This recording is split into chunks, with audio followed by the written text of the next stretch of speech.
దేశంలోనే తొలి మహిళా ఫుట్బాల్ అకాడమీ హైదరాబాద్ లో ఏర్పాటు కానుంది. హాంకాంగ్ తర్వాత ప్రపంచంలో రెండో మహిళా ఫుట్బాల్ అకాడమీ ఇదే కానుంది. హైదరాబాద్ లో అంతర్జాతీయ చెస్ పోటీల నిర్వహణపై కూడా ఈ సందర్భంగా ప్రకటన వెలువడనుంది.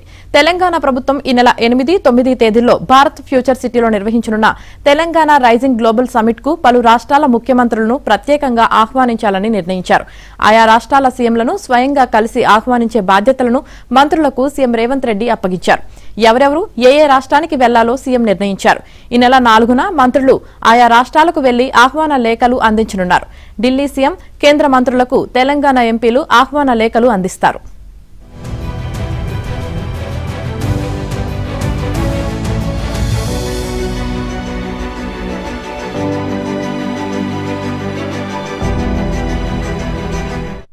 దేశంలోనే తొలి మహిళా ఫుట్బాల్ అకాడమీ హైదరాబాద్ లో ఏర్పాటు కానుంది. హాంకాంగ్ తర్వాత ప్రపంచంలో రెండో మహిళా ఫుట్బాల్ అకాడమీ ఇదే కానుంది. హైదరాబాద్ లో అంతర్జాతీయ చెస్ పోటీల నిర్వహణపై కూడా ఈ సందర్భంగా ప్రకటన వెలువడనుంది. తెలంగాణ ప్రభుత్వం ఈ నెల 8, 9 తేదీల్లో భారత్ ఫ్యూచర్ సిటీలో నిర్వహించనున్న తెలంగాణ రైజింగ్ గ్లోబల్ సమిట్ కు పలు రాష్ట్రాల ముఖ్యమంత్రులను ప్రత్యేకంగా ఆహ్వానించాలని నిర్ణయించారు. ఆయా రాష్ట్రాల సీఎంలను స్వయంగా కలిసి ఆహ్వానించే బాధ్యతలను మంత్రులకు సీఎం రేవంత్ రెడ్డి అప్పగించారు. ఎవరెవరు ఏ రాష్ట్రానికి వెళ్లాలో సీఎం నిర్ణయించారు. ఈ నెల 4న మంత్రులు ఆయా రాష్ట్రాలకు వెళ్లి ఆహ్వాన లేఖలు అందించనున్నారు. ఢిల్లీ సీఎం కేంద్ర మంత్రులకు తెలంగాణ ఎంపీలు ఆహ్వాన లేఖలు అందిస్తారు.